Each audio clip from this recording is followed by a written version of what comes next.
Hey, welcome to a new channel, Karamat Games. My name's Jacob. Been playing Nevrwinter for about 4.5 years, 5 years, on and off on console. Recently jumped over to PC because I now have the hardware and the equipment. I've always wanted to do videos, wanted to get out there and start just sharing some of my builds.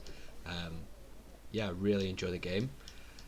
So yeah, that's a bit about me, what this channel is. I'll upload regularly now that I've got the equipment and some more time on my hands. And yeah, I hope you can join me on the way.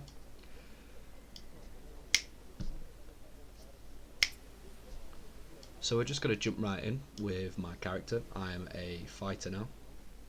Mod16's just dropped. I know there's a lot of conflicting opinions, more swaying towards dislike, but I'm not going to be like that. I'm going to give my honest opinion. I enjoy the game and I will continue to play the game regardless. So yeah, you live with what you got. So this is Merida, fighter as I say. Obviously I don't have best in slot, anything at the moment. I've only been playing PC for I think about a month and a half, like I say. 17k. You know, I've still got some rank 8s and you'll see the odd rank 11s here and there, the odd artifact done up, but yeah, we're getting there. So first off, let's take a look at the abilities. Now, strength and charisma is what I've put mine into. Reason being is you've got physical damage boost, stamina regeneration, which is key, obviously we'll go into a bit more about that, and you've got your recharge speed and companion influence. Correct me if I'm wrong, I can't find a build online, there's no MMO mines, there's no YouTube, not for a DPS class anyway, so I'm hoping to do one. So the scores that we need, or trying to get: armor pen 66,000 is the cap, crit strike again 66,000, accuracy same, combat advantage needs to be at 100,000, and power there is no cap. So far so good. You know, armor pen, crit strike, obviously it's a bit too much, but that'll get lowered as we get some new gear. Accuracy's getting there, combat advantage is getting there, which is good. Like I say, my companion influence is 25, so it's not bad, not bad. You know, I've got a Vorpal at to rank 8, not the best, but we deal with what we've got. So for powers, it all changed for me. Like I say, I jumped back from console, everything had changed. I was playing just as it changed, so it was kind of like, okay, this is all brand new, let's have a look. I've gone for heavy slash as my main. Deals physical damage to the target, so 100 increased damage dealt by 5%. Great. And I've gone for Reeve for when there's a few more targets. You know, you can just start swinging, and although it doesn't say a knockback or a stun, it will cancel some out animations, whether that's a bug or not. I've found that it does, so that's always handy. In terms of encounter powers, if I'm going single target, Anvil of Doom, great choice. You know, deal physical damage to a target enemy. The vengeance gauge is below 25, damage is enhanced, and 25% vengeance is consumed. Magnitude, which is 680, but the enhanced is 980 magnitude, which is pretty good. Let's have a look at this one. Commander Strike, deal physical damage to target enemy, magnitude 400, which is already good, and then added effect, increase target's vulnerability to physical damage by 5%. That for me, no brainer.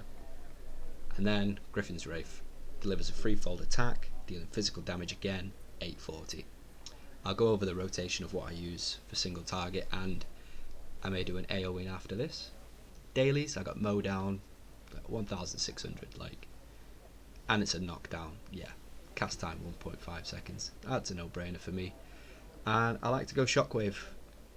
I know a lot of people are running this, which increases your damage done by 10%, but I get in those sticky situations. I played Scourge Warlock on console, so I'm shifting about everywhere. Now I can't really do it. I need to get away.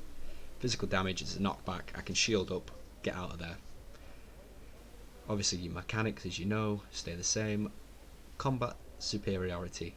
Whenever you activate an encounter or daily, increase the damage dealt by your at-will attacks by 10%. So you hit your rotation.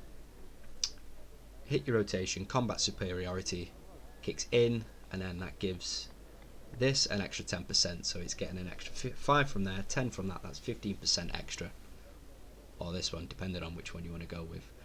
I like to use Enduring Vengeance. Every 10 seconds your Vengeance gauge is above 50, you gain a stack of Enduring Vengeance, increasing your damage dealt by 1, stacks up to 5 times.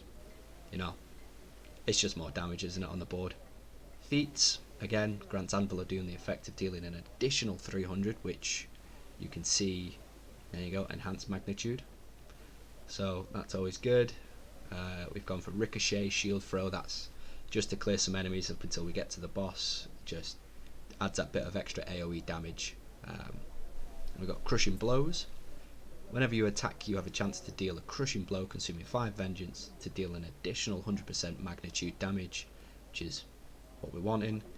Your chance to deal a Crushing Blow is 20% when your armor penetration is equal to your power and decreases the lower your armor pen is.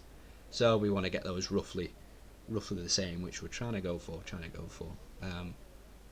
This is also a good one. I was pretty torn between these two. Let's have a look. Striker's Mark grants mow down the effect of dealing 2000 magnitude damage if the target is affected by Commander Strike. Commander Strike is removed from the target in this case. You know, you do your rotation, you've got your daily, the last thing you pop, Commander Strike, mow down. So you've just hit them for 400. It increases the vulnerability to physical attack by 5%. And then you hit him with this, which 1,600 plus an extra 2,000, 3,600, you know, or 3,600 if you're in the States. Yeah, that's a lot of damage. So that's a good little combo that I like to use right at the end. And then we've got Executioner's Cut. Whenever you attack an enemy with less than 30% hit points, deal 50 magnitude, additional damage, and restore free vengeance. Now for me the main thing was the restore free vengeance, especially when you come into the end of a boss, because you're not melting them anymore. I've noticed, you know, I did Demigorgon and it's working the way it is, the loot's terrible, and the boss, it gets below 50%, and I remember it used to kill it one phase, it would boom, gone, that's it, next, thank you. Where now you have to chip away, and when it gets below that 30%, everyone starts going crazy, as you know. And to be able to get that 50% magnitude, additional damage, and restore free vengeance on top of that, yeah, that's great. Because the higher your vengeance, obviously you get it over that threshold, your damage increases, more DPS, more numbers, more joy. So yeah, that's the powers. Boons, like I say, I haven't acquired too many, but we're going for the standard ones here. So Crit Strike, Power, Armor Pen, we've got Power, and I chose to go for Companion Influence here. It gives me an extra 10%. Now the reason I went that over Combat Advantage is because that caps out at 100, and as far as I can see, the gear that's coming out in the new dungeon, you know, the rings and stuff like that, I can get my Combat Advantage to 100 pretty easy, and it's a number you can just slap onto your character, and it's also one of the cheapest stats to buy in terms of enchantments compared to penetration, Crit Strike. You've got accuracy. You know, it is more expensive to buy those higher ranked ones instead of Combat Advantage. So I went for this, just like I say, for that extra 10%, because the way I seen it is an extra 10% Companion Influence across that compared to the extra 250 per rank. For me, I get 10% of those stats, and it's just going to start rounding things up a bit more for me. So, you know, I'll whack a bunch of stuff on my companion. I could even whack, you know, a bit of Combat Advantage on there, and I'll gain that 10%. But because I've got an augment companion, I'm going to gain it anyway. So that's why I've chose that. Just gives me a few extra stats here and there instead of just one singular stat. Obviously we're going to go for power, accuracy. Up here I've gone for Deathly Rage. I've only got one for the time being. So increase combat advantage by 500 per rank. There you go, it's done it for you. Next one is going to be increased damage by 2%. I'm going to go for that. And then add 4,000 damage per rank to each attack. Maybe, we'll see. We'll try and explore some of the others. Companions, I've got an augment. It's a legendary. I've only just recently got it legendary. Again, starting out pretty much new to the game again. I have the advantage of knowing certain things, but 13, 12, 11 so far we're getting it up. Belts, you know, I'm just trying to stack as much accuracy, armor pen, crit strike as I can, just to get to those cap numbers, and then from there I'll start working on, you know, obviously then boosting power. I've gone for perfect vision. This is purely just to make up the numbers because I'm not at full 66,000 accuracy, so 10%, you know, for the first 15 seconds. Yeah, here as well I got this from a little drop. On start of combat, your accuracy and deflector increase by 2,000 for 10 seconds. That puts me over the cap for the first 10 seconds of the fight. Now, as many of you know, you run dungeons, you run skirmishes, you play in. Most fights don't last more than 10, 15, 20 seconds unless, you know, you're coming up to a boss. So, yeah, that's why I've got that until I've got something better. Mounts, power and armor pen, it was the only one that I had available. Personally, I don't mind it. I am trying to test on some of these though. Your summon companion does more damage. Does that directly affect me because I've got an augment? Who knows? I'll have to do some more testing and I can get back to you on that. So that was a brief / long overview, and the rotation I've got for single target as it goes. So we enter battle, we're getting our vengeance up, you know, we'll maybe hit a couple of times, 1 or 2, block their first attack just while everyone starts to get going. So now we're doing more damage because we're vengeful, so that's fine. Then we're going to commander strike, 46,000, that, and then it'll give him that 5% more from our melee attacks. Griffin's Wrath, and then I finish off with an envelope.